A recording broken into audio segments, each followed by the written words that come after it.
Ako si Jade Buhoy at narito ang mga napapanahong balita. Matagumpay na isinagawa ng DILG at PNP ang demilitarization of Turn-in Firearms sa Eastern Visayas.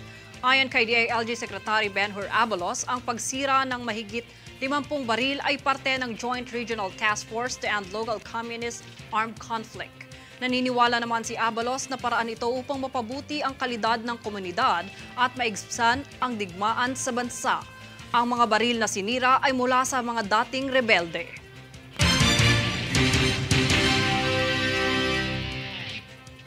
Matapos mag-viral ang isa na namang insidente ng road rage sa Bulacan, ipinatatawag ng LTO ang taong nasa video matapos mapag-alaman na dating empleyado umano ito ng ahensya. Alamin yan mula kay Daniza Lopez. Sa video na nag-viral kamakailan sa San Jose del Monte, Bulacan, nakita ang pang-aapi sa isang delivery rider dahil umano sa hindi pagkakaintindihan na dulot ng trapiko. Kuha ito ng isang mamamayan kung saan nakitang inaapi ng isang lalaki at pisikal na hinawakan nito ang delivery rider.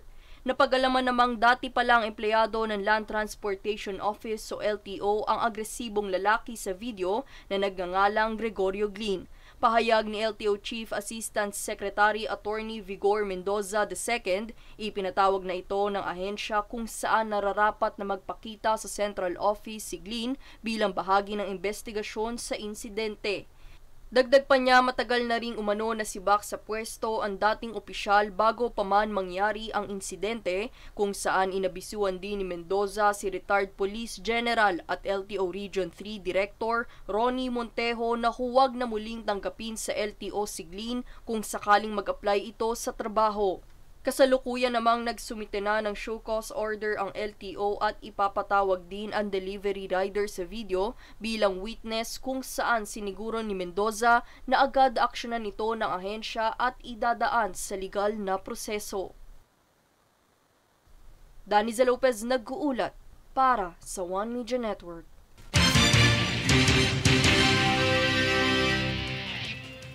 Good news! Matapos ang kamakailang rollback sa produktong petrolyo, muli na namang aasahan ng mga tsuper ang panibagong rollback simula bukas. Aasahan ng nasa 2 piso hanggang 2 piso at 60 sentimo pagbaba sa presyo ng kada litro ng diesel, habang nasa 2 piso at 90 sentimo hanggang higit sa 3 piso naman ang kada litro ng gasolina, at 2 piso at 80 sentimo hanggang 3 piso ang aasahang mabawas sa kada litro ng kerosene. Ang rollback ay dulot ng pangamba ng ilang international oil producers sa posibleng pagbaba ng demand sa petrolyo, kung saan nakakaapekto rin ang mataas na halaga ng dolyar dahilan upang humina ang pinansyal na kapasidad ng bansa.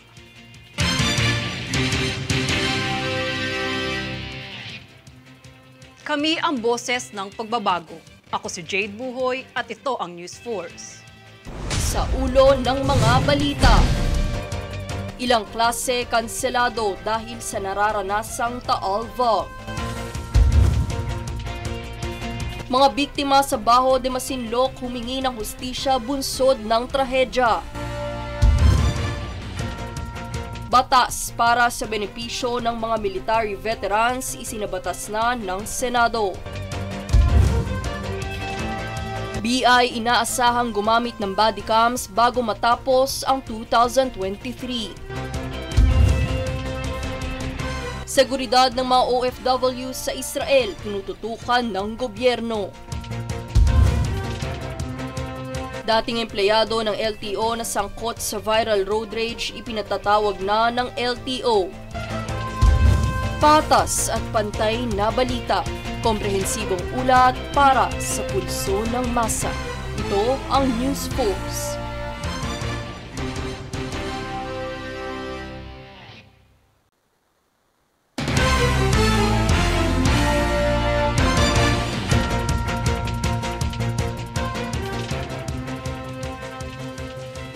Ako si Jade Buhoy at narito ang mga napapanahong balita.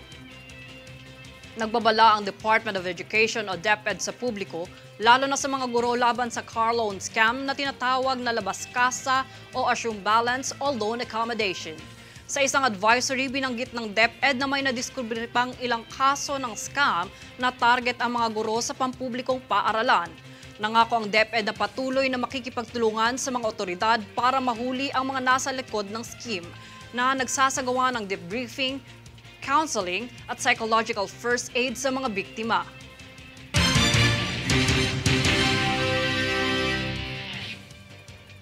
Alinsunod sa pagpapatupad ng Executive Order No. 41, nagkaroon ng pagpupulong kamakailan ng Metro Manila Council upang pag-usapan ang pagpapatupad sa ordinansa. Tunghayan ang ulat ni Princess Castro. Binigyang linaw ng ilang government officials sa Metro Manila sa pangunguna ng Metropolitan Manila Development Authority o MMDA ang pagpapatupad sa Executive Order No. 41. Ang Executive Order No. 41 ay isang batas na layong suspendihin ang pagkolekta ng mga pass-through fees mula sa mga motorsiklo at mga sasakyang magtatransport ng mga paninda o bilihin na dadaan sa national roads. Ang pagsuspinde sa pass-through fees na ito ay layong makatulong na mapabawas o maibsan ng gastos sa taas ng presyo ng mga bilihin. Pagtaas ng mga bilihin talaga, pinaka-affected parati ang Metro Manila. Bakit? Dahil itatransport siyang galing probinsya, ang agricultural products, no? Kaya sa pagtatanggal itong mga passing through na to, ang laking bagay sa pagkamura ng ating mga bilihin. Kabilang sa mga dumalo sa pagpupulong ay sina Mayor Jeannie Sandoval ng Malabon, San Juan City Mayor Francis Zamora at iba pang mga alkalde sa National Capital Region upang magpahatid ng kanilang suporta para sa ordinansa. Kaugnay nito ay nabanggit ni MMDA Acting Chair Attorney Romando Don Artes na ang epekto nito ay mararamdaman sa mga susunod na buwan, partikular na ngayong nalalapit ang Kapaskuhan kung saan dagsa ang pagtransport ng mga goods sa iba't ibang dako ng bansa. Dahil dito, balak pa ng pamahalaan na palawigin pa ang ordinansa. Gagawin din ito sa buong Pilipinas. So doon natin mararamdaman yan habang dumadami yung sumusuporta dito at nagsususpend ng kanilang mga pass-through fees. Doon po natin mararamdaman epekto nito sa presyo ng mga pangunahing bilihin. Sa kabilang dako, nabanggit din sa pagpupulong ang posibleng dagdag multa para sa mga lalabag sa jaywalking, partikular na sa kahabaan ng EDSA at Guadalupe sa Makati, bunsod ng tumataas na bilang ng mga naaaksidente rito. Samantala, naipasa at nilagdaan na ordinansang ito noong 5 ng Setyembre. Princess Castro, nag-uulat para sa One Media Network.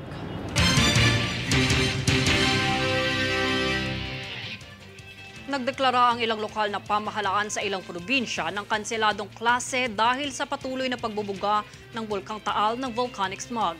Pansamantala munang magiging modular o online class ang mga klase upang masiguro na ligtas ang mga estudyante kontra sa banta sa kalusugan ng VOG na magmumula sa bulkan. Mapanganib ito dahil posible itong magdulot ng respiratory problems pati na rin ang matinding pangangati sa mata at lalamunan. Samantala, nananatili sa Alert Level 1 ang Bulkang Taal.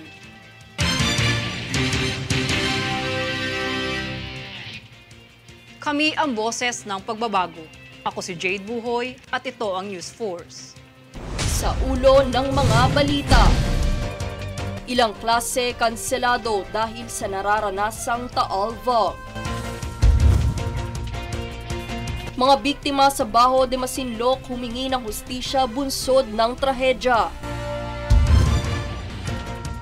Batas para sa benepisyo ng mga military veterans isinabatas na ng Senado.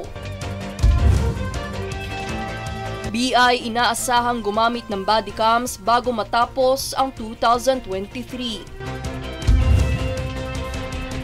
Seguridad ng mga OFW sa Israel tinututukan ng gobyerno. Dating empleyado ng LTO na sangkot sa viral road rage ipinatatawag na ng LTO. Patas at pantay na balita. Komprehensibong ulat para sa pulso ng masa. Ito ang News Force.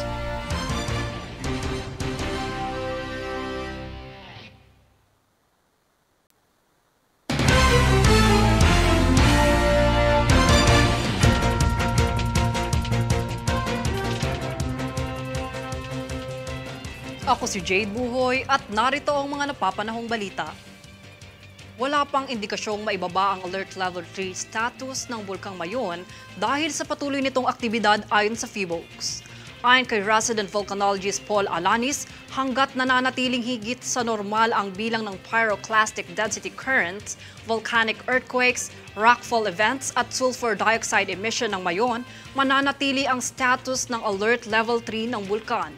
Sa kasalukuyan, hindi pa rin pinahihintulutan ang pagpasok sa danger zone ng bulkan. Gayon din ang pagpapalipad ng anumang sasakyang panghipapawid sa ibabaw ng bulkan.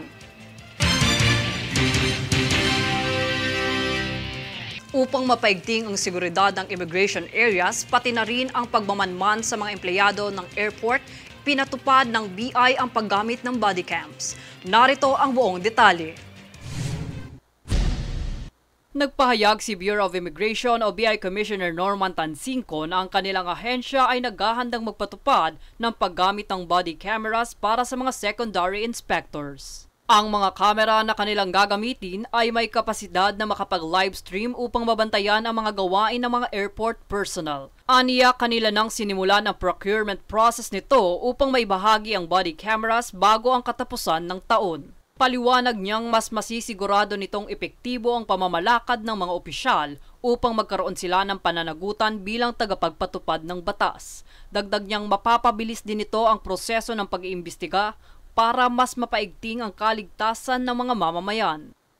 Ang mga body camera ay nagkakahalaga ng halos 16 na milyong piso at sa taong 2026 naman ay papalitan ng halos kalahati ng kanilang manual operations gamit ang electronic gates upang gawing modernisado ang sistema ng ahensya. Jade Buhoy, nag-uulat para sa One Media Network.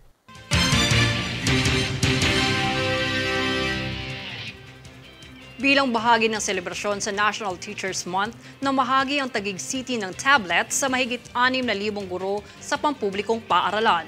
Ang pamamahagi ng tablets ay magsisilbing tulong sa mga guro para mas mapadali at mapabilis ang kanilang mga gawain sa pagtuturo.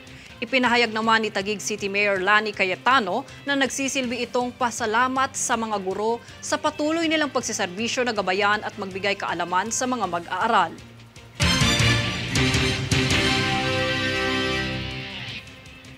Kami ang boses ng pagbabago. Ako si Jade Buhoy at ito ang News Force. Sa ulo ng mga balita. Ilang klase kanselado dahil sa nararanasang Taal Fog. Mga biktima sa Baho de Masinloc humingi ng hustisya bunsod ng trahedya. Batas para sa benepisyo ng mga military veterans isinabatas na ng Senado. BI inaasahang gumamit ng body cams bago matapos ang 2023.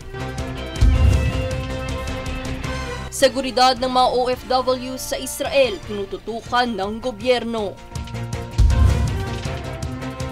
Dating empleyado ng LTO na sangkot sa viral road rage ipinatatawag na ng LTO. Patas at pantay na balita. Komprehensibong ulat para sa pulso ng masa. Ito ang News Force.